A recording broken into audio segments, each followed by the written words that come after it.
Hola mis amigas, welcome back to my channel. So today I'm going to be doing a 2020 takeaways tag video. I've been tagged to do this by HA Pruitt, and I'm going to be answering some questions about how 2020 went, both in kind of my creative writing and things like that, also my YouTube growth, and also kind of some somewhat more personal aspects. So I'm supposed to tag 3 people at the end of this video to also do another video. However, I don't know of anyone who wants to do one of these videos right now. If I come to find out about any, then I will put them down in the description.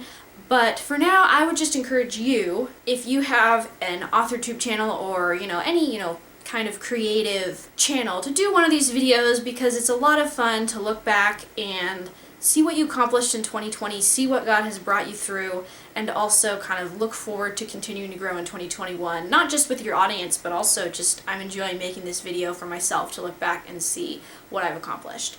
So I'm going to be looking at the questions here for the 2020 takeaway, and the first section of 3 is writing. What kind of creative work did you do in 2020, and how did you feel about the end result? For example, draft, edit, blog, publish. So I'm a creative person. I do a lot of creative things, not just writing. So it's hard for me to remember everything that I worked on this year, because while I have main projects and I can remember those off the top of my head, I also have assorted, scattered things that I work on and different ideas that I kind of just dabble in fleshing out and coming up with characters and things like that. But as far as main projects, the first thing that I did, I think, was I worked on my Nanowrimo project. Like I've said many times before, that was really just a big experiment. I wasn't really happy with how it turned out. So far, I have not let anyone else read it. It's just a flat story. There just wasn't much to the characters, there wasn't much to the stakes of the plot, and also I was not good at world building and things like that, so there just wasn't a whole lot to it. Do I regret the time spent on it? Absolutely not. I see any time you spend writing as practice, and any time you're practicing, you're getting better at your craft, so I don't regret the time that I spent on that. And honestly, there's a part of me that also wonders if my Nanowrimo project would not have turned out as well as it did if I had not had a practice round with Camp Nanowrimo, because like I've said before, they were both more fantasy-ish, and so I tend to see as the Camp Nanowrimo project as kind of a practice round for what I ended up doing for Nanowrimo. And what I ended up doing for Nanowrimo was, I think, hands down the biggest writing project of the year that I did, and I'm very happy with how it turned out. I'm planning on continuing to write books in the series, which is also something that I've worked on kind of since then. I've just been kind of scratching out ideas for other parts of the series. I don't want to go into detail in that, especially because if I were to publish this, it would not be for at least a year or 2 down the road. So it's not something that I'm focusing on right now per se. I haven't edited it. I actually haven't even written the last chapter of my Nanowrimo project, because I cannot decide what I want to do with the villain, because what I do with the villain, well, he's not really a villain, what I want to do with the antagonist will greatly affect how I write the second book. So I haven't finished that yet, and part of that is because I am moving forward on publishing my novel, and that series, the Hope on the High Seas series, is more my priority right now, because that's the one that's coming out right now. I also I didn't publish anything. You didn't miss out on that. I haven't published anything yet. I wrote a fairy tale novelette, and I'm very happy with how that came out. In fact, I'm thinking that might be something that I might want to publish sometime in the relatively near future. I'm not publishing it right now, but it is a pretty sweet story, and I think it might actually be something that's kind of fun. Could be something fun to use as, like, maybe a newsletter incentive, or just a fun, simple story to give people more of a taste of what my writing is like. Another thing that I have discovered about myself, which I need to be careful I'm not answering future questions. No, I'm good. Something that I have discovered, this isn't a question in here, but something I've discovered about my writing in 2021, kind of creating my own addition to the questions, is most of my stories fall into one of 2 categories. Either they are a seafaring story in some way or another, or it's a fairy tale in some way or another. Haven't quite figured out a way to mesh the 2, but that is on my mind, and I do think that would be really cool. And I think that's just because they interest me. I'm very fascinated with kind of sailing and the history of sailing. I think I've said that before. And of course my novel that's coming out, Hope on the High Seas, it's not like a pirate kind of seafaring story. It's not like a action-adventure novel like you would normally think of when you think of a seafaring story. There is kind of a nice dash of adventure, but it's a little bit different. But actually, my Nanowrimo project was in a fantasy world, but it was also a seafaring story, largely.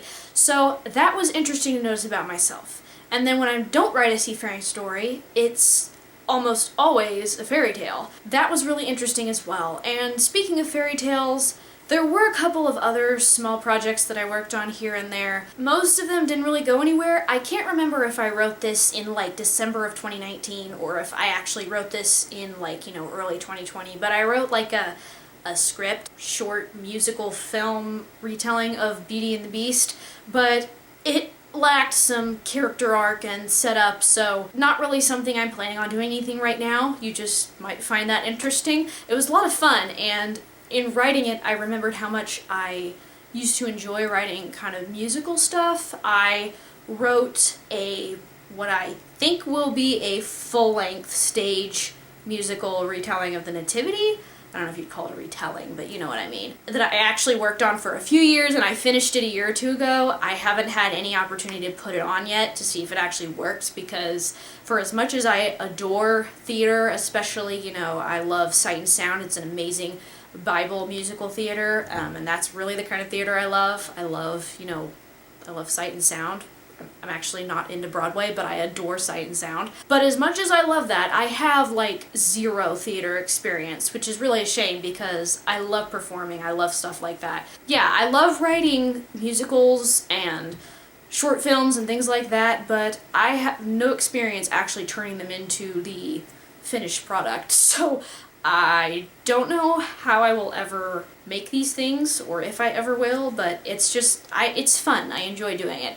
I also wrote a short story around the same time as I wrote that script. I think that one might have been in 2019, but it was just like a little Victorian short story because I was kind of learning a little bit about the Victorian era, and so I thought it'd be interesting to write a short story, but it turned out pretty good, but it's not really like anything else I've written. Like I said, normally I write either seafaring stories or fairy tales, and it also was like a totally different genre. Like, it was not really a YA historical fiction. It was Christian, but it was more like not adult in the sense that it was inappropriate, but it wasn't for like YA. So it was more like a regular adult Christian romance historical fiction short story.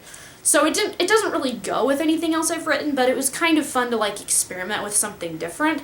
It's really awkward for me to talk about the projects that I've done that I'm not planning on doing anything with, because I just have this fear that people will be like, oh, why don't you publish that thing next? Or, oh, why don't you publish that thing next? But what's funny is that I haven't had any of that, so I'm kind of just trusting you guys, because you guys are awesome, and because I really believe I can, that, you guys understand that there is such a thing as writers just have random side projects that they don't end up doing anything with, but they just enjoy writing, so they write side projects. So sometimes my side projects turn out being something that I really like. Sometimes my side projects, like I have one side project that honestly I'm not really even calling a side project anymore. I started it like several years ago and I've changed it so many times, and I tried to finish it after Camp Nanowrimo, but I just couldn't. The story just doesn't work. I'd have to rework the entire story. I'd have to rework the setting. I'd have to rework the characters, the setup, everything. Basically, I'd have to just write a new story, and I'm not really interested in the story anymore at this point, so I was just like, I'm done. I'm gonna work on something else now. And eventually, I ended up coming up with the idea for my Nanowrimo project, and that's really cool. Hey guys, so editing Karina here. I remembered one other side project that is kind of ridiculous, but I did finish in January of 2021, so I figured I might as well mention it. I wrote a script that was actually entirely about cats. I called it A Tale of Two Kitties. I wish I could take credit for coming up with that very clever name, but I can't, and it was a lot of fun, but there's like almost no way it could ever like be made because I mean, first of all, it's really weird. I wrote a story about cats, picturing like humans acting it out in costumes, but I was like, that wouldn't really work in live action, and it wouldn't really work in a stage play because there's also humans in the story, but it'd be really weird animated film. It was like, honestly, kind of a weird story, but it was a fun idea to work with human characters like cats. And I even tried to throw in a Christian message, which was a lot harder than I expected it to be, but it was a lot of fun to just do something totally different, something downright weird, and just let loose and pull out all the stops. So there's that. Yeah, you might not have expected that I wrote a script about cats. So now that I have given you a discourse in different randomness and genres that I like to write / have written, let's move on to the next question. Question 2 is, how would your protagonist or protagonists have reacted to the chaos of 2020? Ooh, a delicious question. So the main character in my novel that's coming out is named Ruth. Well, it's kind of a tricky question because I drew a lot of her character from myself, especially kind of my younger self. I started writing the book a few years ago, and so she kind of represents more the embodiment of the slightly younger me, the kind of mid-teenage years me. So I think she would be scared when she found out about the pandemic stuff because it's something new, it's something she doesn't know. Now, fair enough though, she does live in the 17th century, so the idea of disease spreading quickly and not necessarily having a cure would probably not be as foreign to her as it would be to me. So she might not be quite as uncertain in that sense, but I still think she would be kind of afraid and confused.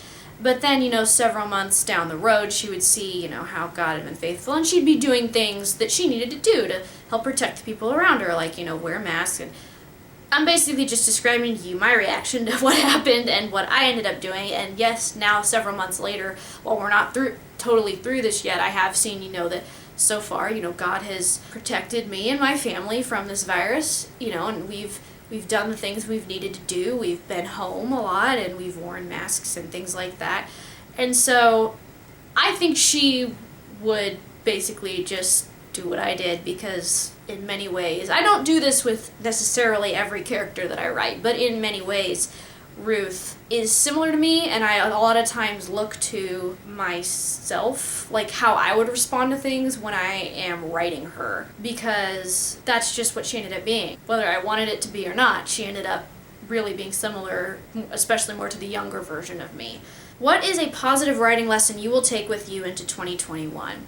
I don't know that this is a writing lesson, but something that I've kind of been getting to through 2020 is I'm getting to the place where I can more consistently write good stories. Not like my stories are bad, but I'm consistently feeling like more often than not my stories are turning out. They're turning out as something that could be published.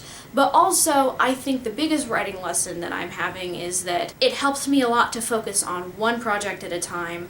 I used to have endless side projects that I was working on, and I found that it's really healthier for me to just have side projects that I'm writing down ideas for, but don't actually be trying to write more than one thing at once, because you won't get any of them done. And also, I've learned that I love doing things like Nanowrimo and Camp Nanowrimo where there's deadlines, and I also like doing it because, it's an official thing. I didn't just make up a deadline for myself. I don't know. I really like doing those things. I don't know if that's a writing lesson, but there's my answer to the question. Share a favorite quote you wrote or read this year. That's a hard one. Wrote or read? I don't know. I don't have instant recall of all the books I've read this year. I've read some good books, but I can't think. It's like the question comes and I instantly forget all of the quotes that I wrote or read this year. So I guess maybe the one that comes to mind would be a quote from Robinson Crusoe, which I technically started in November of 2019, but I finished it in 2020 because it was so long and dry in places. But I really liked the quote where he says something to the effect of, all of our discomforts about whatever we don't have are caused by a lack of being thankful for what we do have. And I really liked that. I really liked how in Robinson Crusoe there's a timely life lesson in there about being content with what you have and seeing the glass half full, which I actually did a whole video review on Robinson Crusoe and what I thought of it, so I'll link that down below if you're interested in more of that. And so, the last question, that was the last question of that section. So we come to section 2, which is YouTube/AuthorTube. Something you did on your channel in 2020 you are proud of. Well, I started it. I started my channel. I think the thing that I would be most proud of is that I was very quick to share my faith on my channel, and I think it was the 3rd video that I launched was Christian writing tips, and at the time I really believed that nobody was going to watch it, it wasn't going to catch on, and while it doesn't have thousands of views, it's been one of my most popular videos. I think it might be my most popular video, and that was really encouraging that I was putting my faith out there, and the Lord blessed that. Not that I was doing it just to try to get some blessing out of Him, but I'm grateful for that, and seeing the success, for lack of a better word, of that video has encouraged me to share my faith more, and hopefully at some point continue to make Christian writing videos in the future. And I think I actually did make at least one more Christian writing related video. And I also did like a Christian girl tag and Christian girl talk, and those are fun things to do too. So, second question for this section, in what ways did you and your channel grow in 2020? I guess I'm not really sure what it means by you along with the your channel part, but my channel has passed 150 subscribers now, which is awesome, and I have met some very nice people here through, having a channel, and I think that's really been the important thing, is that you can have a channel with thousands of subscribers, but the most important part of really any social media platform that you're on is building relationships, and relationships are ultimately what's important, not just on a business level, but also in, life. Obviously, firstly, a relationship with God, and then He designed us to have relationships with others. So I would say that, yes, great, I passed 150 subscribers, whoop whoop, let's keep growing in the future, but also, I'm really grateful for the relationships that I have discovered, found here. What is another channel that brought you joy in 2020? It does not have to be AuthorTube. Gee, I watch a lot of YouTube channels. There are a lot of really great YouTube channels. I really have enjoyed watching Abby Emmons' writing videos. They are almost always clean. She does occasionally, very, very rarely, use some language, so I will say that, but she has revolutionized how I look at story and character arcs. I also, on a sewing level, because I enjoy costuming and historical costuming, and that's also something that I've branched out and done this year, kind of a way I've grown, and at some point would like to try to incorporate into this YouTube channel, although I'm not quite sure how to consistently do that, especially because I don't costume all the time, but I have some ideas. And a channel that I've enjoyed watching is Evelyn Wood. She is a vintage sewist, if you will, from Australia, and she's very sweet, and I kind of like how she is incorporating sustainability and vintage style and all this fun stuff, and I've learned a lot of things about sewing, so that's kind of unrelated to writing, but oh well. So, personal. What new hobbies or interests came out of 2020? Well, I'd already been working on costuming for a while. I guess I just started sewing more. I didn't necessarily kind of grow a new hobby. I'd been working on sewing for a little while, but I kind of took it to another level. And so there's that. I don't know how many other new interests I started in 2020 other than, doing things like my YouTube channel. I did learn a little bit more about graphic design, kind of, sort of, because I'm trying to design my book cover, which I think I've got it about done at this point, but not a whole lot of new interests, I like writing, I like crafting, I like sewing, so not a whole lot new there. What would you tell your past January 2020 self to mentally prepare for the year? I don't know, because ultimately this year I feel like the number one thing I had to do was just take the next step and trust God, and I guess that's what I would tell myself. I definitely would not have told myself about what was coming, because I would have panicked, because I probably would have panicked, but I think I would have just told myself, you can get through things, the kind of things my mom lets me know. You can get through things, you'll be okay, trust God, do what you need to do what you need to do to protect others, and you'll make it through. And the other thing is, I'm not going to go into detail just because, it's probably more family business, but I would say COVID was perhaps not necessarily the most challenging thing that happened in 2020. We had some health problems in the family that were undiagnosed for quite some time, that was very, very difficult for me and for all of us, and we still haven't completely come through to the other side of that. We have made progress, but that was probably the most difficult thing about 2020, and COVID was honestly at the time just felt like another blast, and it was like, why is all this stuff happening? So there was that, and I feel like as far as that was concerned, honestly that had already started back in January 2020, and I think just like before, I just needed to know like that I would get through to the other side. You know, God was faithful. We're still not quite to the other side, but we definitely have gotten to a better place. You know, things are much better now, and so that's a blessing. Also, I have learned through that, you know, our church was there for us, and I've just learned more so how much I need other people in my life. And I have not had a lot of friends throughout high school or most of my life, just because for whatever reason I haven't. Not because I don't want to have friends, but you know, we moved a lot when I was in high school, and kind of my church reminded me that I need to have friends. And also I have been very blessed to become rather close to many of my coworkers, which I don't know is necessarily normal, but I have learned through all of the hardships that even with crazy things going on, you still have to let people in your life be there for people, but also let people be there for you. So that very long-winded thing that I might edit out because it's so personal.